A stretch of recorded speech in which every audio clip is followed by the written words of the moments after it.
यह कहानी एक ऐसे शख्स की है जो अपनी रोजमर्रा की जिंदगी में मशगूल था, लेकिन एक रात का मामूली सा वाकया उसकी सोच को बदलकर रख देने वाला था। अली, एक 25 साल का नौजवान जो टैक्सी चलाकर अपनी अम्मा के साथ जिंदगी बसर कर रहा था। उसका गुजारा अच्छा चल रहा था और अब वह अपनी खुद की गाड़ी लेने की तैयारी में था। उस दिन सुबह से उसने कुछ नहीं खाया था और भूख अब शदीद हो चुकी थी। आखिरकार उसने सोचा कि पहले कुछ खा लिया जाए, फिर बाकी काम किया जाएगा। मोबाइल ऐप बंद किया और खाने की तलाश में सड़क के किनारे किसी स्टॉल की ओर बढ़ा। वह पहली बार उस इलाके में आया था, इसलिए रास्ते से ज्यादा वाकिफ नहीं था। जैसे ही एक मोड़ पर मुड़ा, उसे अंदाजा नहीं था कि यह रास्ता कहां ले जाएगा। सड़क पर अंधेरा गहरा था और चारों ओर एक अजीब सा सन्नाटा पसरा हुआ था। लेकिन कुछ ही आगे जाने पर उसे सड़क के किनारे एक छोटा सा ढाबा नजर आया। ढाबे के बाहर अच्छी खासी भीड़ थी और खाने की खुशबू से माहौल महक रहा था। अली ने गाड़ी लॉक की और वहां जाकर बैठ गया। अभी उसने ठीक से मेन्यू देखने का सोचा ही था कि एक लड़की उसके पास आई। काले रंग का दुपट्टा ओढ़े हुए उसने अपना चेहरा पूरी तरह से ढका हुआ था। उसकी चाल में एक अजीब सा ठहराव था, जैसे वह किसी भी गैर जरूरी बात से बचना चाहती हो। लड़की ने खाने के बारे में पूछा तो अली ने बिरयानी ऑर्डर कर दी। जब वह बिरयानी लेकर आई तो उसकी खुशबू इतनी लाजवाब थी कि अली खुद को रोक नहीं पाया और बेसाख्ता खाने में मशगूल हो गया। लेकिन असली हैरानी तब हुई जब अली ने पैसे पूछे। लड़की ने कहा कि जो भी पहली बार उनके ढाबे पर आता है उसे पैसे नहीं लिए जाते। यह सुनकर अली चौंक गया। वह लड़की कौन थी? अकेले ढाबा चला रही थी या फिर यह किसी और का था? यह सोचते हुए उसने लड़की से पूछा कि क्या यह ढाबा उसका है। जवाब में लड़की ने सिर्फ सिर हिलाकर हां कहा। अली इस पूरी बात से बेहद मुतासिर हुआ। उसने कभी नहीं सोचा था कि सड़क के किनारे कोई लड़की इस तरह ढाबा चला सकती है, वो भी इतनी खुददारी और हिम्मत के साथ। वह उसकी यह बात भी नहीं भूला कि अगली बार आने पर ही वह अपना नाम बताएगी। घर लौटते वक्त अली को एहसास हुआ कि उसे बिरयानी पैक करवा लेनी चाहिए थी ताकि उसकी अम्मा भी खा सकती। लेकिन अब वह काफी दूर निकल आया था, वापस जाना मुमकिन नहीं था। घर पहुंचने पर अम्मा ने पूछा कि उसने खाना खाया या नहीं। जब अली ने उन्हें बताया कि उसने ढाबे पर खा लिया तो उन्होंने तसल्ली से कहा कि अच्छा हुआ, क्योंकि वह खुद बीमार थी और नाश्ता नहीं बना पाई थी। अली ने जब अम्मा को उस लड़की के बारे में बताया तो उन्होंने भी हैरानी जताई कि पहली बार किसी लड़की को सड़क के किनारे अकेले ढाबा चलाते सुना है। अली को अब यह यकीन हो गया था कि वह लड़की कोई मामूली शख्सियत नहीं थी। उसके हाथों में जादू था या फिर शायद कोई और ही राज छुपा था। अब अली ने ठान लिया था कि वह दोबारा उस ढाबे पर जाएगा और इस बार वह सिर्फ खाने के लिए नहीं जाएगा, बल्कि यह जानने के लिए भी कि वह लड़की आखिर कौन थी। अगले ही दिन उसने अपनी इस ख्वाहिश के आगे बेबस होकर दोबारा उसी ढाबे का रुख किया। इस बार वह बिना भटके सीधे उसी लड़की के पास पहुंचा। लड़की ने उसे देखते ही हल्की मुस्कान दी, क्योंकि उसकी आंखों में हल्की चमक आ गई थी। आज भी उसने काले रंग का ही दुपट्टा लिया हुआ था और आज भी उसका चेहरा नकाब में ढका हुआ था। नौजवान ने हंसते हुए कहा, तुम्हारी बिरयानी ने रात भर मेरी जुबान पर अपना जायका बरकरार रखा, इसलिए आज दोबारा खाने आया हूं। फटाफट गरम गरम प्लेट लेकर आओ। लड़की ने सिर हिलाया और कुछ ही देर में भाप उड़ाती हुई बिरयानी के साथ रायता भी लेकर आ गई। यह देखकर नौजवान ने मजाकिया अंदाज में कहा, अरे आज तो रायता भी है, इसके अलग से पैसे लोगी? लड़की खिलखिलाकर हंस पड़ी और बोली, नहीं, जो कस्टमर दूसरी बार आता है उसे हम फ्री में रायता देते हैं। उसकी बात सुनकर नौजवान हैरान रह गया। उसे महसूस हुआ कि यह लड़की कारोबार के मामले में बेहद समझदार थी। उसने हंसते हुए कहा, अरे तुम तो बिजनेस के मामले में बहुत चालाक हो, मुझे तुम्हारा यह अंदाज बहुत पसंद आया। लड़की ने मुस्कुराते हुए जवाब दिया, बिल्कुल, क्योंकि मैंने बिजनेस की पढ़ाई की हुई है। फिर उसने अपनी कहानी सुना दी, कैसे उसके पिता का इंतकाल हो चुका था, कैसे वह और उसकी छोटी बहन मिलकर इस ढाबे को चला रही थी और कैसे इस मेहनत से उनका घर चलता था। नौजवान को यह सुनकर दुख हुआ। उसने महसूस किया कि यह लड़की एक अच्छी नौकरी की हकदार थी, लेकिन हालात ने उसे इस जगह लाकर खड़ा कर दिया था। मुसीबत का पहला वार उस दिन के बाद नौजवान का वहां दोबारा जाना नहीं हो सका। महीने का आखिरी चल रहा था और उसे घर का किराया, बिल और अपनी गाड़ी की किस्त भरनी थी। वह अपने काम में पूरी तरह मसरूफ हो गया था, लेकिन उसे जरा भी अंदाजा नहीं था कि उसके साथ कोई ऐसी मुसीबत आने वाली है जिससे वह मुंह के बल गिर पड़ेगा। सुबह सवेरे वह अपने काम के लिए निकला और दोपहर के करीब 11 बज चुके थे। चूंकि उसकी मां सो रही थी, इसलिए वह नाश्ता नहीं कर पाया था। उसे जबरदस्त भूख लगी हुई थी, इसलिए उसने सड़क किनारे नान छोले खाने का फैसला किया। उसने अपनी गाड़ी वहीं खड़ी कर दी और भूलवश चाबी अंदर ही छोड़ दी। नाश्ता करते करते वह इस कदर मग्न हो गया कि उसे अंदाजा ही नहीं हुआ कि कब एक चोर उसकी गाड़ी लेकर 9-2-11 हो गया। जब उसने पैसे देकर वापस गाड़ी की तरफ रुख किया तो उसके पैरों तले जमीन खिसक गई। उसकी गाड़ी वहां से गायब थी। एक पल के लिए तो उसे लगा कि शायद वह गलत जगह देख रहा है। उसने इधर उधर नजर दौड़ाई, राहगीरों से पूछा, लेकिन किसी को कुछ नहीं पता था। उसका जिस्म पसीने पसीने हो गया था। यह गाड़ी ही उसका एकमात्र सहारा थी और अब वह ही नहीं थी। हैरानी, गुस्से और अफसोस के मिले जुले जज्बात के साथ वह सड़क के किनारे बैठ गया। समझ नहीं आ रहा था कि आगे क्या करे, लेकिन फिर उसे पुलिस स्टेशन का ख्याल आया। उम्मीद की एक हल्की किरण जागी कि शायद पुलिस उसकी गाड़ी ढूंढ सके। क्या यह सिर्फ एक हादसा था? नौजवान ने पुलिस स्टेशन में जाकर रिपोर्ट दर्ज करवाई और भारी कदमों से बाहर निकला। अब उसे सबसे बड़ा डर यह सता रहा था कि वह अपनी मां को यह सब कैसे बताएगा। उनकी पहले ही तबीयत ठीक नहीं रहती थी और अगर उन्हें यह खबर मिलती तो वह और ज्यादा परेशान हो जाती। अली यूं ही चलते चलते बहुत आगे तक निकल आया, लेकिन यह देखकर वह हैरान रह गया कि जहां वह खड़ा था वही ढाबा था जहां हुरिया बिरयानी बेचती थी। अपने आप को यहां देखकर अली खुद भी हैरान था। अपने ख्यालों में इतना गुम था कि उसे यह एहसास ही नहीं हुआ कि वह यहां तक कैसे पहुंचा। वह धीरे धीरे ढाबे की तरफ बढ़ा और एक कुर्सी पर गिरने के अंदाज में बैठ गया। उसे इस तरह बैठा देखकर हुरिया फौरन वहां आ गई। क्या हुआ? सब खैरियत तो है?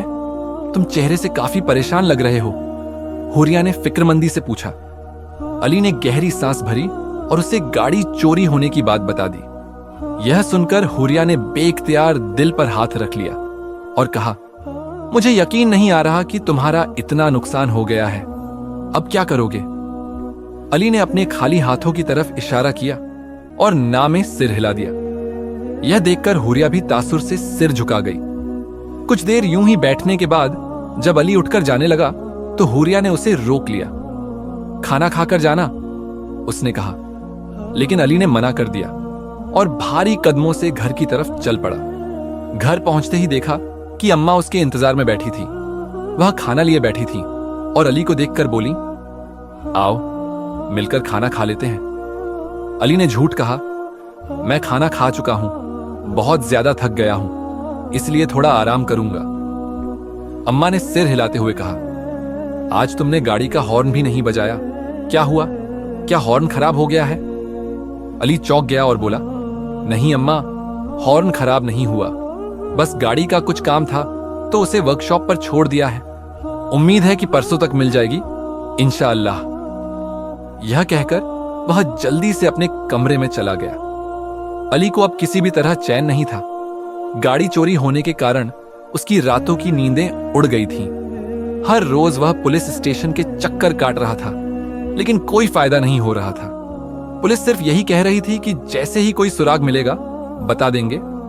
एक हफ्ता गुजर गया, लेकिन गाड़ी का कोई अता पता नहीं था। अम्मा रोज पूछती तो अली कोई ना कोई बहाना बना देता। आज बहुत दिनों बाद वह फिर ढाबे पर चला गया। चेहरे से परेशानी साफ झलक रही थी। कुछ ही देर में हुरिया उसके पास आ गई। क्या हुआ? बहुत दिनों बाद आए हो, क्या तुम्हारी गाड़ी मिल गई? उसने फिक्रमंदी से पूछा। अली ने आहिस्ता से सिर हिलाया। नहीं, गाड़ी अब तक नहीं मिली, न जाने मिलेगी भी या नहीं। हिम्मत मत हारो, मिल जाएगी। हुरिया ने दिलासा देने की कोशिश की। फिर उसने अम्मा के बारे में पूछा। अली ने जवाब दिया, अम्मा ठीक हैं, मैंने उन्हें अब तक गाड़ी के बारे में नहीं बताया। थोड़ी देर सोच में डूबी रहने के बाद हुरिया ने कहा, अली, क्या मैं तुम्हारी कोई मदद कर सकती हूं? अली ने हैरानी से उसकी तरफ देखा। अरे नहीं नहीं, तुम भला कैसे मेरी मदद कर सकती हो? बस दुआ करो कि मेरी गाड़ी मिल जाए। बहुत परेशान हूं, गाड़ी की किस्त भी देनी है, घर का किराया भी बाकी है, मेरे पास तो बस खाने भर के ही पैसे बचे हैं। हुरिया ने धीरे से कहा, मेरे पास कुछ पैसे रखे हुए हैं, अगर तुम चाहो तो इस्तेमाल कर सकते हो, बाद में लौटा देना। अली ने नफी में सिर हिला दिया। नहीं, मैं तुम्हारी मदद नहीं ले सकता। तुमने मेहनत से जो कमाया है वह तुम्हारा हक है। मैं तुम्हारी पेशकश की कदर करता हूं, लेकिन मैं ऐसा नहीं कर सकता। हुरिया चुप हो गई। उसके चेहरे की रौनक बुझ गई थी। थोड़ी देर बाद वह खाना लेकर आई और अली की मेज पर रख दिया। अली ने मना किया, अभी मेरे पास पैसे नहीं हैं, मैं नहीं खा सकता। हुरिया ने कहा, मैं तुम्हारे बिल में जोड़ लूंगी, जब पैसे हों तब दे देना। फिर वह गुस्से से वहां से चली गई। अली को थोड़ी शर्मिंदगी हुई कि वह बार बार उसकी मदद को ठुकरा रहा था। उसे खाना भी नहीं खाया गया। वह उठकर हुरिया के पीछे चला और उससे माफी मांगी। हुरिया, मुझे माफ कर दो, मैं तुम्हारे खुले दिल को गलत समझ रहा था। मेरे हालात ने मुझे बहुत तल्ख बना दिया है। हुरिया मुस्कुराई और कहा, मैं नाराज नहीं हूं, मैं बस तुम्हारी मदद करना चाहती हूं। अगर तुम मेरी मदद कबूल कर लोगे तो मुझे खुशी होगी। यह कहकर उसने अली की आंखों में आंखें डालकर देखा। पहली बार ऐसा हुआ था कि उसने इस तरह अली को देखा था। अली एक लम्हे के लिए थम सा गया। ऐसा महसूस हुआ जैसे वह उन आंखों में कैद हो गया हो। फिर अचानक उसे होश आया और उसने धीरे से इनकार कर दिया। वापस अपनी मेज की तरफ लौट आया। बिरयानी ठंडी हो रही थी, लेकिन अली अब भी उन्हीं चंद लम्हों में खोया हुआ था। उसे समझ नहीं आ रहा था कि हुरिया की आंखों में ऐसा कौन सा जादू था जो उसे बांध रहा था। खाना खाते हुए अली महसूस कर रहा था कि हुरिया की निगाहें अब भी उसके वजूद पर टिकी थीं। थोड़ी देर बाद अली बिरयानी बीच में ही छोड़कर वहां से चला गया। रास्ते में चलते हुए उसके मन में सवाल उठ रहे थे। हुरिया क्यों उसकी इतनी मदद करना चाहती थी? आखिर इतनी बड़ी रकम उसे क्यों देना चाहती थी? अगर उसके पास पैसे थे तो वह खुद कोई बेहतर काम क्यों नहीं करती? अली इन्हीं सवालों में उलझा हुआ था कि अचानक उसे महसूस हुआ कि कोई उसके साथ साथ चल रहा है। किसी ने उसके कदमों से कदम मिलाया था। उसने गर्दन घुमाकर देखा और उसके पैरों तले जमीन खिसक गई। उसके साथ हुरिया चल रही थी। वैसा ही लिबास, वही दुपट्टा और वही मुस्कुराती निगाहें। लेकिन यह मुमकिन कैसे था? अली ने हैरानी से पूछा, हुरिया, तुम यहां? इस सवाल पर हुरिया ठिठक गई। उसकी आंखों में एक अजीब सी चमक थी। उसने अपनी उंगलियों को मरोड़ते हुए कहा, मैं तुमसे अकेले में बात करना चाहती थी। ढाबे पर बहुत भीड़ होती है, वहां खुलकर बात करना मुश्किल है, इसलिए मैं तुम्हारे पीछे पीछे चली आई।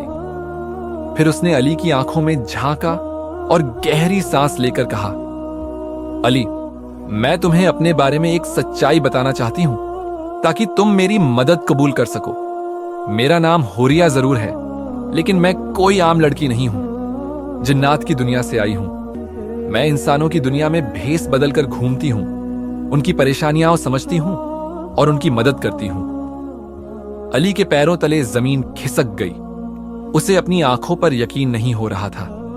हुरिया ने धीरे से अपने चेहरे से नकाब हटा दिया। उसकी खूबसूरती देखकर अली कुछ लम्हों के लिए जैसे जड़ हो गया। वह रात कैसे गुजरी, अली को कुछ याद नहीं। अगले दिन जब अम्मा ने फिर से गाड़ी के बारे में पूछा तो जाने क्यों इस बार अली ने सच बोल दिया, गाड़ी चोरी हो गई अम्मा, मैं इसी वजह से इतने दिनों से परेशान घूम रहा हूं। यह सुनकर अम्मा की आंखों में आंसू आ गए। कमाई का एकमात्र जरिया भी चला गया था। अली खुद को कोस रहा था कि आखिर वह इस मुसीबत से कैसे निकले। फिर एक हफ्ता गुजर गया। अली ने हुरिया से कोई मुलाकात नहीं की। एक तरफ उसका दिमाग हुरिया की सच्चाई को कबूल नहीं कर पा रहा था, तो दूसरी तरफ गाड़ी की चोरी से उसकी जिंदगी ठहर सी गई थी। फिर एक शाम दरवाजे पर दस्तक हुई। अली को लगा कि शायद किस्त वसूलने वाला आया होगा।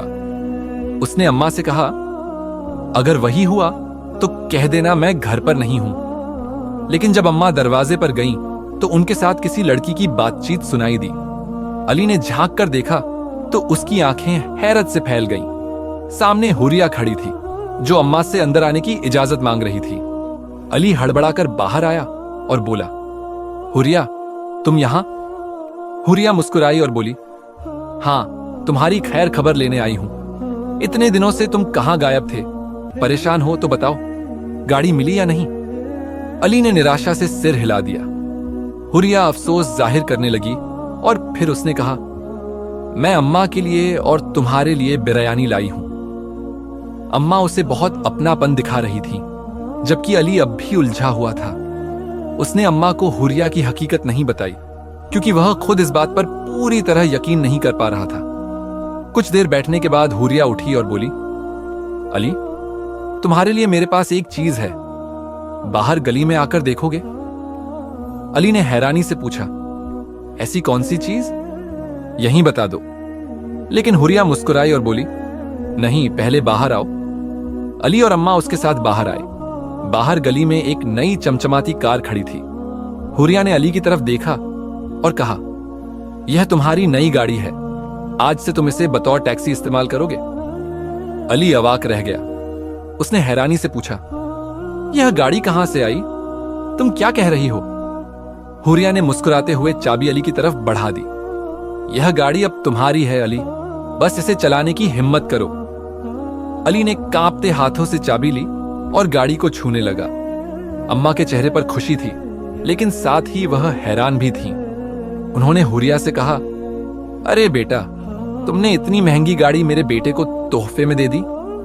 हुरिया खिलखिलाकर हंस पड़ी और बोली, अम्मा, आप परेशान ना हो, यह मेरा और अदी का मामला है, हम आपस में देख लेंगे। अम्मा ने हल्की मुस्कान के साथ सिर हिलाया, जैसे वह सब कुछ समझ रही हो। लेकिन अदी के चेहरे पर संकोच था। उसने गाड़ी को देखा, फिर हुरिया की ओर मुड़ते हुए कहा, मैं यह गाड़ी नहीं ले सकता, यह बहुत कीमती है। मैं जानता हूं कि तुम्हारे लिए इसकी कीमत मायने नहीं रखती, लेकिन मेरे लिए रखती है। इसे लेने से मेरी खुददारी पर चोट पहुंचेगी। अदी ने गाड़ी की चाबी हुरिया की ओर बढ़ाई, लेकिन हुरिया मुस्कुरा दी। मुझे पता था कि तुम यही कहोगे, इसलिए मैंने पहले ही सोच लिया था कि तुमसे इस गाड़ी की किस्तें लूंगी। अभी 2 महीने तक इसे इस्तेमाल करो। जब तुम्हारी पुरानी गाड़ी की किस्तें पूरी हो जाएंगी, तब तुम हर महीने एक खास रकम मुझे ट्रांसफर कर देना। हुरिया ने सहजता से कहा। अदी की आंखों में हैरानी थी। उसे विश्वास नहीं हो रहा था कि किस्मत इतनी मेहरबान हो सकती है। एक अनजानी लड़की जिससे वह एक ढाबे पर मिला था, उससे यूं दोस्ती हो जाना और फिर उसकी इतनी मदद मिलना, यह सब किसी सपने जैसा लग रहा था। उसकी आंखों में अनायास ही आंसू आ गए। हुरिया, तुम्हारा बहुत शुक्रिया। तुमने इस मुश्किल घड़ी में मेरी जो मदद की है, शायद कोई अपना भी ऐसा ना करता। अदी ने कृतज्ञता से कहा। हुरिया ने उसकी ओर देखकर एक हल्की मुस्कान दी, लेकिन उसकी आंखों में भी एक अनजानी नमी थी। उसने कुछ रकम आदि की ओर बढ़ाते हुए कहा, यह सिर्फ एक कर्ज है, इसे इस्तेमाल कर लो ताकि तुम्हें किस्तों के लिए कोई तंग न करे। दिल लगाकर अपना काम करो। यह कहकर हुरिया चली गई। अदी उसकी ओर देखता रह गया। उसने गाड़ी की ओर देखा। यह बिल्कुल नई थी, जैसे अभी शोरूम से निकली हो। उसकी चमक इस बात की गवाही दे रही थी कि यह बहुत कीमती है। उस रात अदी को खुशी के मारे नींद नहीं आई। अम्मा भी हुरिया की तारीफ करते नहीं थक रही थी। ऐसी बच्ची मैंने पहली बार देखी है, इतनी मोहब्बत और एहसास करने वाली, अपना सब कुछ लुटा देने वाली। अदी को यह सुनकर फख्र महसूस हुआ। उसने ठान लिया कि वह जल्द से जल्द हुरिया का कर्ज उतार देगा।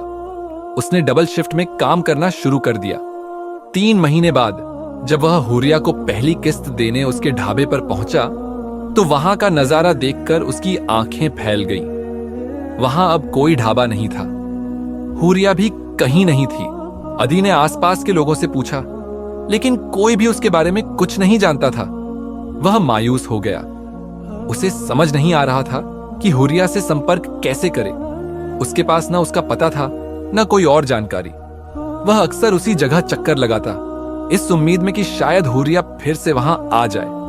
और फिर एक दिन वही हुआ जिसका उसे बेसब्री से इंतजार था। जैसे ही वह अपनी गाड़ी में बैठने लगा, उसने सामने से आती हुई हुरिया को देखा। उसकी हरी आंखें दूर से ही चमक रही थीं। अधिक खुश हो गया। हुरिया, तुम कहां चली गई थी? मैं कब से तुम्हें ढूंढ रहा था। हुरिया मुस्कुराई। अली, मैं तुमसे मिलकर नहीं जा सकी, माफ करना। मुझे अपनी दुनिया में वापस जाना पड़ा। मेरा यहां काम खत्म हो गया था, इसलिए लौटना पड़ा। लेकिन मुझे लगातार ऐसा महसूस हो रहा था कि तुम्हारा दिल मुझे पुकार रहा है। शायद इसी वजह से मैं यहां आ गई। और देखो, तुम भी यहीं मिले। अदी उसे रोकना चाहता था। उसने हुरिया का हाथ थामना चाहा, लेकिन हुरिया ने धीरे से अपना हाथ पीछे कर लिया। अदी शर्मिंदा हो गया और माफी मांगने लगा। हुरिया ने नरम लहजे में कहा, अली, मैं तुम्हारे दिल के जज्बात को समझती हूं, लेकिन तुम जानते हो कि तुम एक इंसान हो और मैं एक जिन्न। मेरी दुनिया में मेरे लिए कुछ पाबंदियां हैं जिन्हें मैं नहीं तोड़ सकती। यह कहकर हुरिया जाने लगी, लेकिन अदी ने उसे रोक लिया। उसने हुरिया को किस्त की रकम देने की कोशिश की, मगर हुरिया मुस्कुरा दी। मैंने तुम्हारी मदद इसलिए की थी कि तुम्हें किसी एहसान का बोझ न महसूस हो। यह रकम तुम मुझसे मत जोड़ो। अगर तुम सच में इस रकम का सही इस्तेमाल करना चाहते हो तो किसी जरूरतमंद की मदद कर देना। समझना कि मेरा कर्ज उतर गया। हुरिया ने मुस्कुराते हुए अदी की ओर देखा और फिर वहां से चली गई। अदी उसे जाते हुए देखता रह गया। उसे महसूस हुआ कि उसके लिए पूरी दुनिया खाली हो गई है। लेकिन फिर उसकी गाड़ी के अंदर एक अनजानी सी खुशबू तैरने लगी। यह वही खुशबू थी जो हमेशा हुरिया के आसपास रहती थी। अदी हल्के से मुस्कुरा दिया। हुरिया उससे दूर नहीं थी, वह हमेशा बस एक पुकार की दूरी पर थी। ये कहानी यहीं खत्म होती है, मगर यादों में हमेशा जिंदा रहेगी। मिलेंगे फिर एक नई दास्तान के साथ।